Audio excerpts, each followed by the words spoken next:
আজকে সময়ের যুগের যেই অবস্থা, সে অবস্থায় এই মুসলিম সমাজকে সঠিক নির্দেশনা দিয়ে পরিচালিত করার জন্য দেশে একক কোনো ব্যবস্থাপনা নেই। আদর্শিক ভিন্ন ভিন্ন অবস্থান।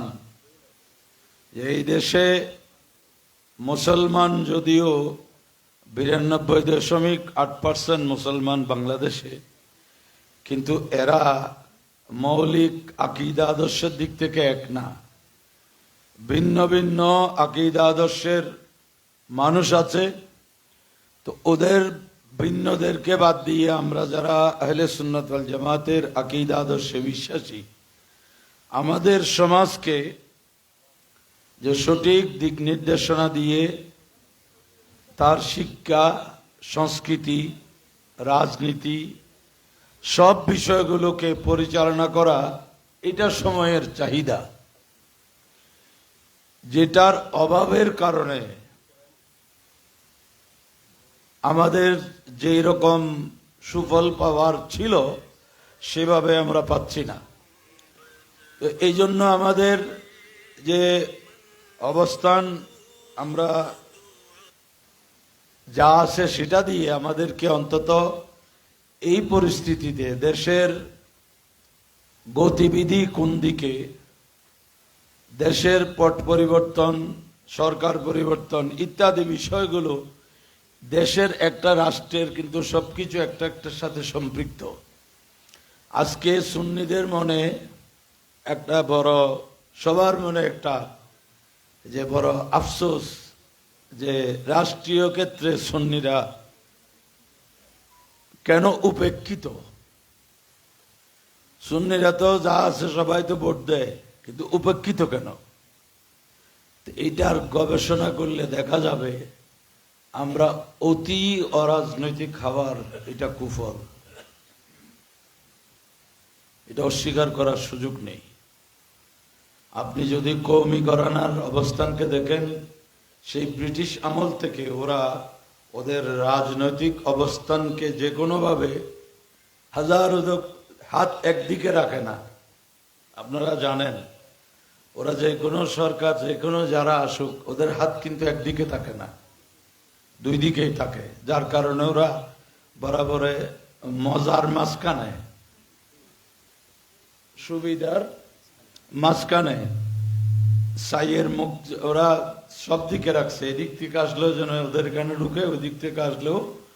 তো এই অতি অরাজনৈতিক মনোভাবাপন্ন হওয়াটা আমাদেরকে এই অবস্থায় আনছে। এটা কেউ যদি অবিশ্বাস করে তো আলোচনায় বসলে মানতে বাধ্য হবে।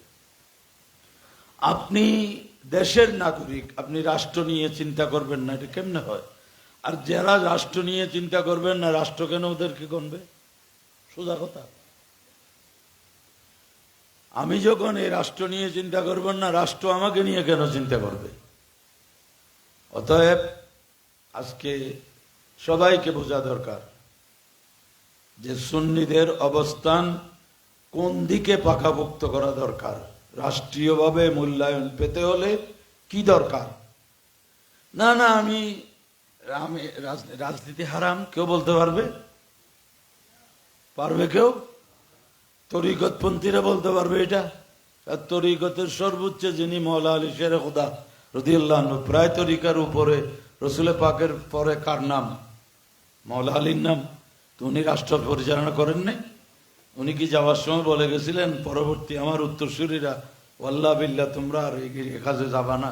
এরকম কোন নজির আছে? তো আমরা একটা ফিল্ড সম্পূর্ণ ছেড়ে দিয়ে অন্যদেরকে আমরা কিভাবে মূল্যায়ন পাব? অতএব আজকের দিনে সমন্বিত প্রচেষ্টা, উদ্যোগ সুন্নিদেরকে একটা পর্যায়ে উপেক্ষিত হওয়া থেকে রক্ষা করবে। এখন কেউ যদি বলে আলা হযরত সদরুল্লাহ ফাজল, হযরতে আল্লামা মুফতি আহমদ ইয়ার খান নঈম ওরা রাজনীতি করছে কিনা, ইতিহাস খুলেন। করছে তো। ব্রিটিশ থেকে বিভক্ত হওয়ার, ব্রিটিশ থেকে আলাদা হওয়ার সময় যেই থিওরি আলা হযরত দিয়েছেন, ওইটার ভিত্তিতে তৎকালীন পাকিস্তান নামক রাষ্ট্র হয়েছে।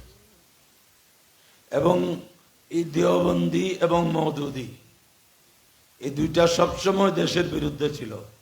যখন ব্রিটিশ থেকে স্বাধীন হওয়ার প্রশ্ন আসছে, ওরা বলেছিল অখণ্ড ভারত, এখানে আর ভিন্ন কোনো রাষ্ট্র হবে না, অখণ্ড ভারতের পক্ষে ছিল ওরা।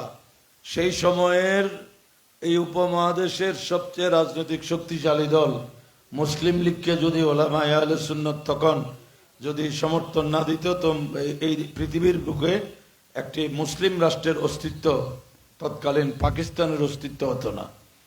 এই দুটি পক্ষ আবার যখন বাংলাদেশের মহান মুক্তিযুদ্ধ, স্বাধীনতা আন্দোলন, তাও তারা দেশের বিরুদ্ধে ছিল,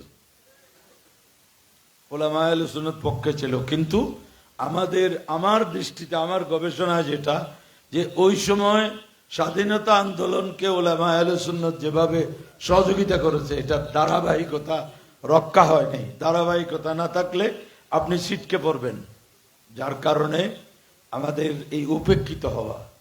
তো আলা হযরত বলেন, সদরুল্লাহ ফাজল বলেন, বরং সদরুল্লাহ ফাজল হযরত আল্লামা নঈমুদ্দিন মুরাদাবাদী রহমতুল্লাহ আলাইহির উপর দায়িত্ব পড়েছিল ওই সময় সংবিধান রচনার জন্য। উনি 11 দফা মূলনীতির একটা সংবিধানও পেশ করেছিলেন।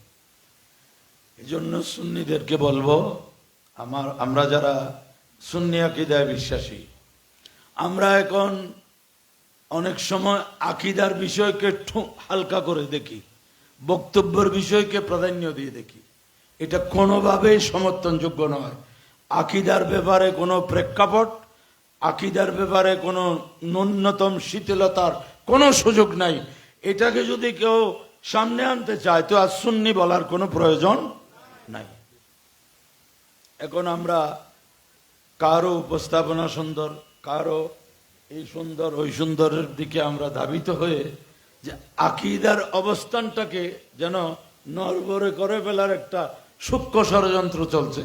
আমরা অন্তত বেঁচে থাকতে এই আকীদার ক্ষেত্রে একেবারে লেশ বিন্দু চুল পরিমাণ কোনো আপোষ আমরা মানতে কোনো সময় পারি নাই, পারছি না, পারবো না ইনশাল্লাহ।